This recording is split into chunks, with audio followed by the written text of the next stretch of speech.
Hello दोस्तों, तो ये मोस्ट इंपोर्टेंट क्वेश्चन है VBU या तो फिर BBM की सेमेस्टर 1 हिस्ट्री कोर 2 का। ठीक है, और जिनका आज एग्जाम है, अगर इस वीडियो का पहले देख लेते हैं तो हो सकता है कि एग्जाम में मोस्ट इंपोर्टेंट क्वेश्चन है एग्जाम में आने का। ठीक है, तो 1789 की फ्रांस की क्रांति कैसे शुरुआत हुआ था, या तो फ्रांस में क्रांति होने का कारण 14 जुलाई 1789 था और सुबह का वक्त था। पेरिस की सड़कों पर बड़ी अफरा तफरी का माहौल था। जनता को ये न्यूज मिली थी, समाचार मिला था कि पेरिस शहर के बाहर में जो राजा है, राजा ने कई हजार के आसपास सेना के लोगों को बुला रखा है। जनता को लग रहा था कि राजा सेना को बुला करके जनता पर अत्याचार करवा सकता है। ऐसे में बास्टील एक जगह है। बास्टील वास्तव में एक किला था, एक दुर्ग है, फोर्ट है, आप ऐसे समझ लीजिए। जनता ने बास्टील के ऊपर हमला किया और हमला करने का मुख्य उद्देश्य क्या था? जनता तलाश में थी किसकी? हथियारों की। जनता को हथियार चाहिए। हालांकि बास्टील के किले को ढहा दिया, आप देखें तस्वीर के अंदर में दृश्य है उसका, गिरा दिया गया इसको, लेकिन जनता को यहाँ से बड़े हथियार मिले नहीं। फिर भी इस घटना का बड़ा महत्व है। घटना का महत्व क्यों है? घटना का महत्व इसलिए है स्टूडेंट्स, जो बास्टील का किला था राजा की निरंकुश शक्ति का प्रतीक है। बच्चे, निरंकुश का मतलब क्या होता है? अगर आपको पता है तो जरा बताइएगा, यहाँ पर इनबॉक्स करके, मैसेज करके आप बताइए, और नहीं तो मैं बताता हूँ आपको। निरंकुश का मतलब होता है कि ऐसी शक्ति जिसके ऊपर में कोई अंकुश न हो। निर और अंकुश। अंकुश मतलब नियंत्रण, जिसके ऊपर कोई कंट्रोल ना हो। हालांकि कहने को स्टेट जनरल हुआ करती, जिसे प्रतिनिधि सभा कहते थे, तो वो एक तरीके से आप समझो कि संविधान सभा के रूप में कार्य करती थी, एक संविधान बनाने वाली संस्था के रूप में कार्य करती थी। या कई जगहों पर इसके लिए एक शब्द आया है, प्रतिनिधि सभा। तो प्रतिनिधि सभा एक तरीके से मानते थे कि राजा के ऊपर नियंत्रण रखती है, लेकिन ये महज एक सांकेतिक बात थी, इसका कोई व्यावहारिक महत्व नहीं था। तो अभी यहाँ पर राजा की शक्ति के ऊपर में आप यूं समझो कि जनता का एक हमला था। लेकिन एक बात आप बताओ कि क्या इतनी बड़ी घटना की शुरुआत महज इस बात से हो सकती है कि जनता को इस बात का डर था कि पेरिस शहर के बाहर सिपाही एकत्र कर लिए गए, राजा जनता को गिरफ्तार करवा सकता है, हमला करवा सकता है? सोचो, क्या इतनी बड़ी घटना केवल एक कारण से हो सकती है, या इसके पीछे कई सारे कारण रहे होंगे, अनेक कारण रहे होंगे? बोलिए भाई, इस घटना के पीछे अनेक कारण होने चाहिए कि नहीं होने चाहिए? पहले आप ये बताइए। एक कारण तो नहीं हो सकता इतनी बड़ी घटना के पीछे? राइट, बिल्कुल सही बात है। सम्राट, गणेश, नवीन, मनोज, अंजू, कविता, अनिता, बिल्कुल सही बात, अनेक कारण होने चाहिए। राइट, वेल सेड, बिल्कुल सही बोला आप लोगों ने बच्चों। तो कारण क्या क्या है? What were the reasons?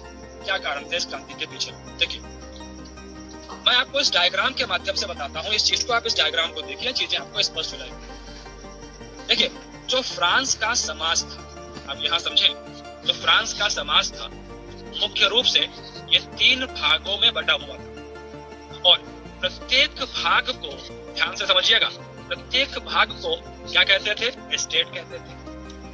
अब यहाँ पर जरा आप चित्र में देखिए, प्रथम स्टेट, द्वितीय स्टेट और तृतीय स्टेट। प्रथम, द्वितीय और तृतीय स्टेट। प्रथम स्टेट में पादरी वर्ग था, द्वितीय स्टेट में कुलीन वर्ग था। अच्छा, पादरियों में भी कुछ पादरी ऐसे थे जिनकी स्थिति बहुत अच्छी थी, कुछ पादरी ऐसे थे बच्चों जिनकी स्थिति अच्छी नहीं थी। कुलीन वर्ग के अंदर में भी लगभग यही स्थिति थी, कुछ उच्च कुलीन थे, कुछ निम्न कुलीन थे। आप जरा यहाँ पर स्क्रीन पर ध्यान से देखिए बच्चों, जरा ध्यान से देखिएगा। ओके, तृतीय स्टेट, इसमें बड़े व्यापारी भी हैं, किसान और कारीगर भी हैं, छोटे किसान भी हैं, भूमिहीन मजदूर और नौकर भी हैं। जरा आप बताओ बेटा, तीसरे स्टेट के अंदर में आपको ज्यादा विषमता दिख रही है कि नहीं? पहले आप ये बताओ, तीसरे स्टेट में ज्यादा आपको विषमता दिख रही है कि नहीं? बोलिए। इसमें आप देखो, अगर बड़े व्यवसायियों की बात करो, आप बताओ मुझे, जो बड़े व्यवसायी हैं, इनकी जो आर्थिक स्थिति होगी, जो बड़े व्यापारी हैं, वकील हैं, इनकी आर्थिक स्थिति अच्छी होगी या खराब होगी? बोलो। इनकी आर्थिक स्थिति अच्छी होगी या खराब होगी? बोलिए। अच्छी होगी। लेकिन किसान, कारीगर, छोटे किसान, अगर इनकी आप बात करो तो इनकी जो आर्थिक स्थिति है, इनकी जो आर्थिक स्थिति है क्या होगी? कमजोर होगी। और इनकी अगर आप आर्थिक स्थिति को देखेंगे तो ये कैसी होगी?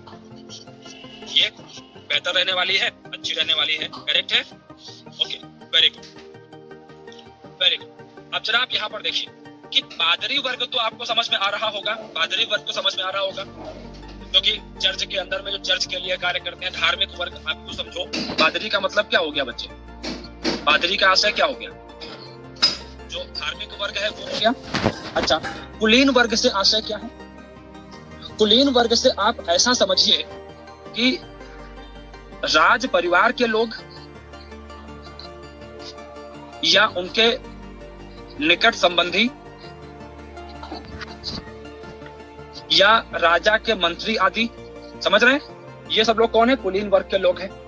अब जरा आप यहां समझिएगा, ये जो प्रथम, ये जो 1 और 2 शुरुआत के जो 2 वर्ग हैं, इनके पास कई सारे विशेष अधिकार थे। क्या थे इनके पास में?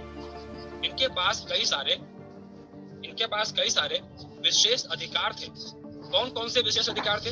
आप जरा ध्यान दीजिएगा कि ये लोग कर देते नहीं थे, बल्कि ये लोग क्या करते थे? कर वसूलते थे। अब जरा सोचिए कि फ्रांस के अंदर में सबसे अधिक जमीन किसके पास थी? प्रथम और द्वितीय स्टेट के पास में थी। लेकिन ये लोग कर देते नहीं थे, कर वसूल करते थे। एक बात और, सेना के अंदर में अधिकारी कौन बनेगा? कुलीन वर्ग के लोग बनेंगे। राजा का मंत्री कौन बनेगा? कुलीन वर्ग के लोग बनेंगे।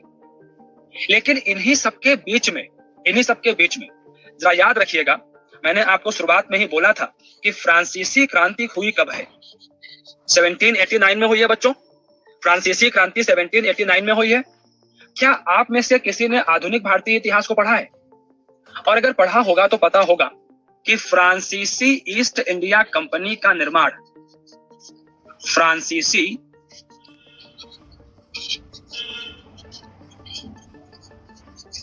ईस्ट इंडिया कंपनी का निर्माण हमें देखने को मिलता है, कब देखने को मिलता है हमें? 1664 में। Very good.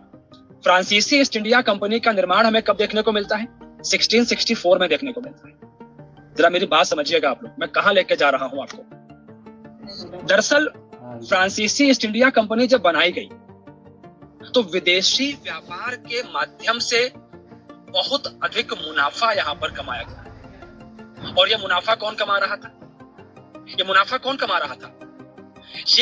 कमा रहे थे स्टूडेंट्स, फ्रांस के अंदर में मध्य वर्ग के लोग। राइट? तो यहां से आप जरा समझना, फ्रांस के अंदर में मध्य वर्ग ने इस विदेशी व्यापार से बड़ा मुनाफा कमाया। लेकिन जरा आप यहां पर देखिए कि जो मध्य वर्ग है ये कहां पर आता है? बोलो बच्चे, मध्य वर्ग कहां पर आ रहा है? 3rd स्टेट में या 2nd स्टेट में? बोलो। मध्य वर्ग किसमें आ रहा है? 2nd स्टेट या 3rd स्टेट? 3rd स्टेट में आ रहा है। आप देखो ना, 3rd स्टेट यहां लिखा है, समाज के तीसरे हिस्से में आ रहा है। अब जरा आप समझो कि मध्य वर्ग के पास में आर्थिक शक्तियां तो खूब है। मैंने यहाँ पर आपको लिख करके बताया भी है कि मध्य वर्ग के पास में खूब आर्थिक अधिकार है, लेकिन इनके पास में सामाजिक। आई होप कि आप लोग को ये वीडियो बहुत ज्यादा अच्छा लगा होगा। अगर आप लोग को ये वीडियो अच्छा लगा तो प्लीज वीडियो को लाइक कर देना, सब्सक्राइब नहीं किया और भी कर देना, और बेल आइकन को इनेबल जरूर से कर ही देना। तो बस आज के लिए इतना ही। मिलते हैं ऐसी किसी इंटरेस्टिंग वीडियो में, तब तक के लिए बाय बाय।